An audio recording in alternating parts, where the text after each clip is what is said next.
Welcome and come along with me as I draw in my April showers bullet journal.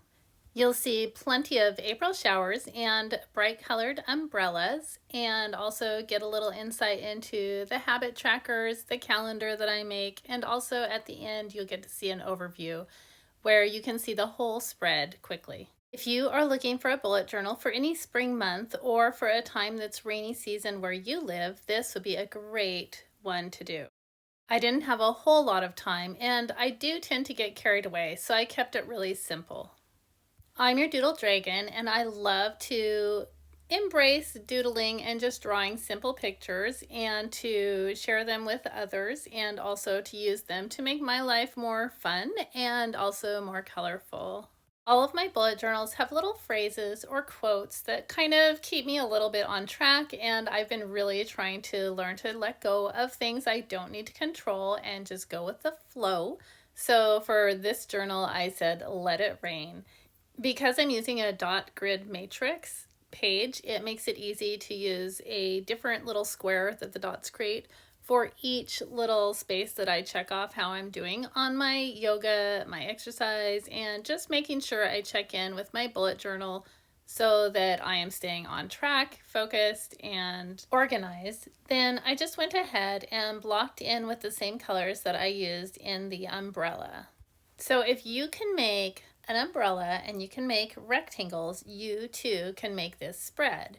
The thing that I found helpful with the umbrella is that I found the curve that was easiest to make with my arm, which was using my right hand to curve away from my body.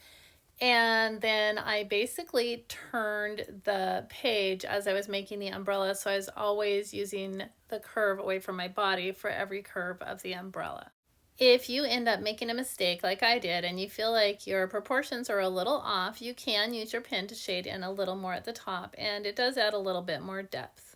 I try to keep a really consistent theme throughout my bullet journal and to just keep it simple as I'm having fun, and so I chose to just do simple color blocking, and I've seen a lot of really pretty color blocking umbrellas out there, and they could be rainbow or they could be every other color. But I just thought of going with these three colors that were a little rainbowy to me, and they seemed bright and springy, and I liked the way that the look turned out.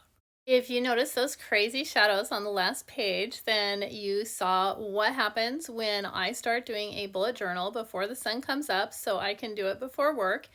And then the sun came up and was shining bright in the window, and all of a sudden I realized that I was coloring amidst long shadows of the sunrise. I thought I'd share that with you because I thought it was really funny, and yeah, I love doing this. So I actually got up early, which for me says something. It's funny how when we're doing things that we love, we just find a way to make the time. If you do enjoy watching doodles just for the sake of creating a little drawing, or you like to see bullet journals, or you like to make your own cards, then like and subscribe, and you'll be getting more content and also helping other people to see more videos like this and like the other videos I create. All of the videos that I make can be used as tutorials if you want to draw whatever it is that I'm drawing, and you can add your own unique touches. Just watch the video and you can pause or rewind as needed in order to follow along. This last page is my gratitude page, and it's where I'm going to write things that I find uplifting, and I'm just going to write them on the little umbrellas where they are shown like they could be lifting up into the air, being blown away.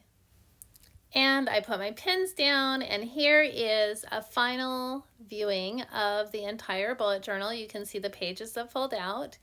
And that's it. This is what I'm going to be using all month to keep track. I hope you have a great month, and I hope to see you again in the next video.